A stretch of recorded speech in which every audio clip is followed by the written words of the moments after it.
His honor and mercy, glory to the newborn King. Sorry. Celebration is Texas Naga Fellowship celebration. But beyond that, we have a lot of friends from outside of states and also from outside of our Naga communities too. So I want to acknowledge those people.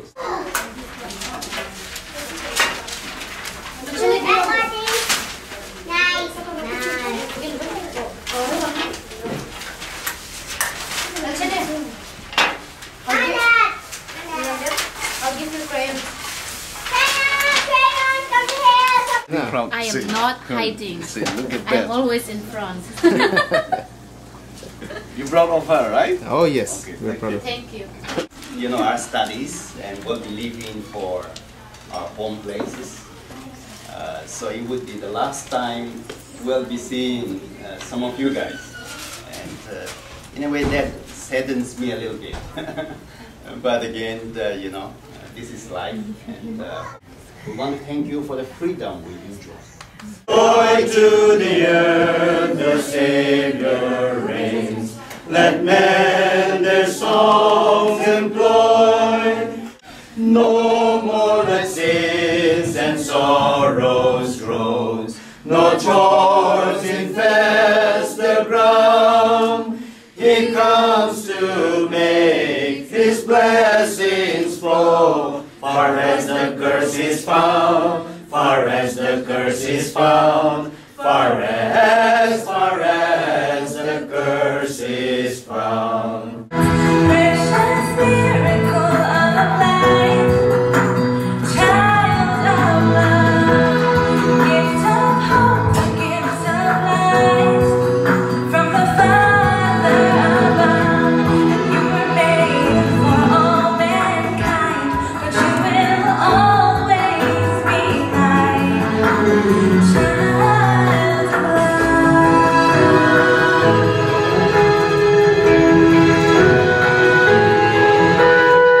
And humanism stressed human dignity and ability and regarded man as the center of all things.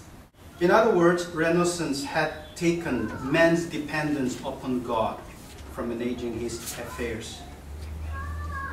Followed Renaissance, we have the Age of Reason, or the Enlightenment, as we know, which began in the 1600s and lasted through the next century. There's a beautiful story recorded in Genesis 22. And I want us to do a little bit of imagination with this passage. Journey took only 3 days. Just imagine, with all this command from God, he had to bear all this for 3 days. I believe that 3 days is a sufficient time for Abraham to get sick, to break down, out of distress and heaviness of heart. And as they walk towards the hill, Isaac innocently asks his father, "Where is the lamb for the burnt offering?" What must have gone through Abraham's mind? Because in his mind he knew that he was going to be the sacrifice. That must be the heart-piercing question, because Abraham knew that it was going to be his son, Isaac, to be sacrificed. This is a familiar story, a very familiar story. And maybe we normally ignore the intensity of Abraham's struggle and read it as a mere story. But now the question is, what kept Abraham going to this extent? Or what helped him to go to that extent? What kept Abraham from becoming overwhelmingly restless, bouncing here and there, cursing God for that stupid and unimaginable request? I believe that Abraham knew God. Abraham knew God. And he knew God enough that gave his peace in spite of these circumstances. Do we know God and know God enough to trust Him in any circumstances? So Christmas is all about God's gift of peace. which will never grow old, because it will always be relevant as long as there is longing for peace. It is an old story which will never grow old, because as long as there is longing for peace, Christmas story will always be relevant. May God bless all of us. Merry Christmas, and God's choicest blessings upon all of you. O come, O ye faithful, joyful and triumphant. O come ye to Bethlehem.